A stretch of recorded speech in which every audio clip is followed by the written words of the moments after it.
আমার কাছে অনেকে ইনবক্সে বা ফোনেও বিবাহিত জীবনের প্রবলেমস নিয়ে, অর্থাৎ হাজবেন্ড ওয়াইফ তাদের মধ্যে কোথায় যেন একটু সুর কেটে গেছে, বাড়ির মধ্যে অশান্তি লেগে আছে, এগুলি নিয়ে সাজেশন চান যে কিভাবে একটু হলেও ভালো থাকা যায়।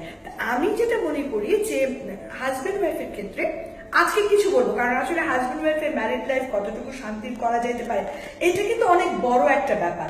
এটা আমরা ফেজ বাই ফেজ আমাদের যেতে হবে। তো আজকে ফার্স্ট ফেজ হিসাবে আমি যেটা করবো অল্প করে, সেটা হলো যে প্রথমে বলছি আমি হাজবেন্ডরা সারাদিন পর যখন বাসায় আসছেন আর সে কি পাচ্ছেন, বেশিরভাগ ক্ষেত্রে দেখা যাচ্ছে যে দরজা খুলে ওনারা ঢুকতেই ওয়াইফরা একদম দুনিয়ার যত নেগেটিভ জিনিস শুরু হচ্ছে। জানো আজকে না কাজের বুয়াটা আসে নাই, তারপরে উপরে তো কাপড়টা মেলেছিলাম কিন্তু একটু পরে বৃষ্টিতে সমস্ত কাপড় ভিজে গেছিস, ভেজা কাপড়গুলো কোথায় রাখবো, আমার মাথার মধ্যে আর কোনো চিন্তা নাই কি করতে হবে না হবে।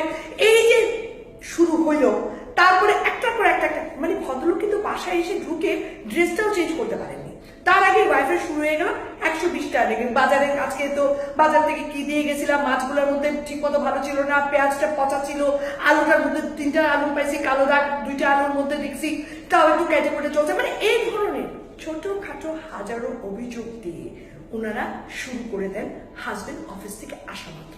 তো ওই ক্ষেত্রে ফলে কি হয়, ফলে দেখা যাচ্ছে হাজবেন্ড আস্তে আস্তে অফিস থেকে বাসায় আসার প্রতি আকর্ষণ কমিয়ে ফেলেন। কারণ বাসা মানেই কিন্তু তার কাছে মনে হচ্ছে ও মাই গড, বাসা মানেই তো হচ্ছে 120টা ঝামেলার কথা।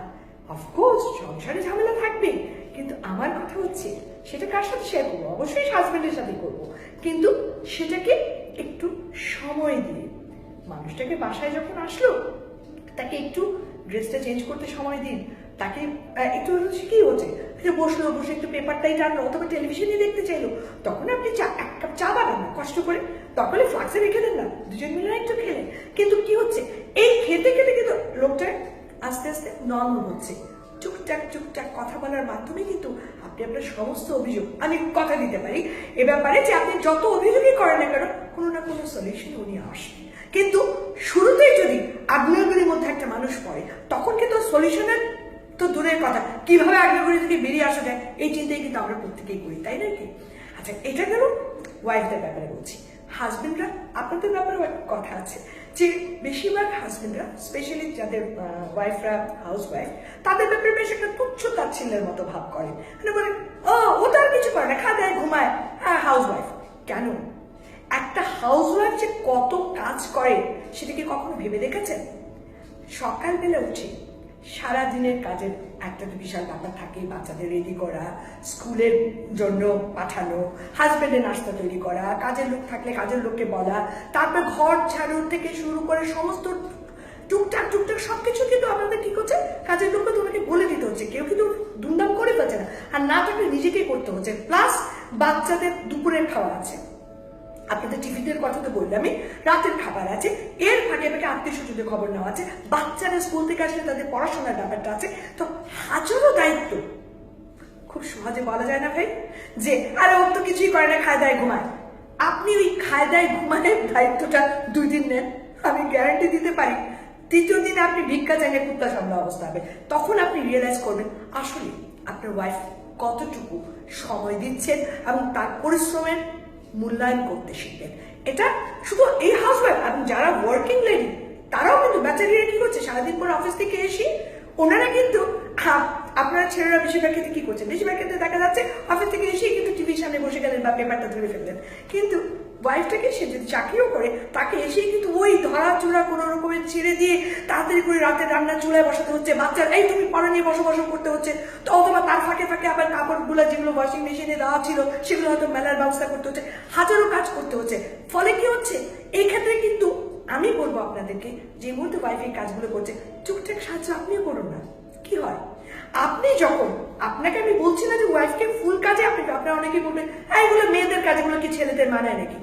না, এখানে কিন্তু ছেলে মেয়ে বলে কোনো কথা নেই, এটা হচ্ছে সংসার যেটা আপনাদের দুজনের দ্বারা সৃষ্টি। তো সেখানটায় কি হচ্ছে, আপনিও যদি এগিয়ে আসেন এবং ওয়াইফদেরকে আমি বলবো যে আপনারা প্রত্যেকটা ব্যাপারে ছ্যান না করে সুন্দরভাবে সময় নিন, ওই কথাটাই বলবেন, কিন্তু একটু ডিপ্লোম্যাটিক ওয়েতে যদি বলেন। এবং হাজবেন্ডদেরকে বলবো যে আপনারা ওয়াইফদের যে কন্ট্রিবিউশন আছে towards the family, it was the সংসার। সেখানে আপনারাও হালকা পাতলা ওই তুচ্ছ তাচ্ছিল্য ভাব না করে একটু যদি সহযোগিতার হাত বাড়িয়ে দেন, তাহলে দেখবেন কিন্তু অনেক ইজিলি ওই যে বললাম বাসায় যেতে ইচ্ছে করে না বা হাজব্যান্ড ওয়াইফের মধ্যে একটা যে দূরত্ব, সেটা কিন্তু অনেকাংশেই কমে আসবে। বন্ধু মতো আচরণ করেন, বললেই কিন্তু বন্ধু হওয়া যায় না। বন্ধুর মতো আচরণ করার জন্য দরকার কি জানেন? দরকার হচ্ছে সেই মনোবৃত্তি। যে মনোবৃত্তিটা তৈরি করতে হবে আপনাদের দুজনকে। বাইরের মানুষ হিসেবে আমি কি বলতে পারি? আমি বড়জন আপনাদেরকে কিছু সাজেশন দিতে পারি, কিন্তু এই সাজেশন আপনাকে আমি বলবো যে 100% আমার সাজেশন নিয়ে চলুন না। তার জন্য আমার থেকে কিছু কিছু নেই, বাকিটুকু আপনারা নিজেরা তৈরি করে নিন। এবং এই দুটা মিলিয়ে যখন আপনার একটা নির্দেশনা, আমি যেটাকে বলবো বা গাইডনেস বলবো, যে ওই গাইডলাইন দিয়ে যদি আপনি এগোন, আমি কথা দিতে পারি সংসারের জীবনটা যে কত সুন্দর, সংসারটা যে কতটা বড় একটা মায়ার বন্ধন, সেটা প্রতিটা মুহূর্তেই আপনারা উপলব্ধি করতে পারবেন। এবং তখন দেখবেন ওই যে বললাম, প্রতি মুহূর্তে মনে হবে বেঁচে থাকাটা নেহাত মন্দ নয়। যাকে আজ এই পর্যন্তই। ভালো থাকবেন, সুন্দর থাকবেন, সুস্থ থাকবেন। আর যে যত সমস্যা আসে, be positive and always remember, ভেঙে পড়া চলবে না। অতএব সমস্যার সমাধান আমরাই খুঁজে নেবো ইনশাল্লাহ, শুধু হাল ছেড়ে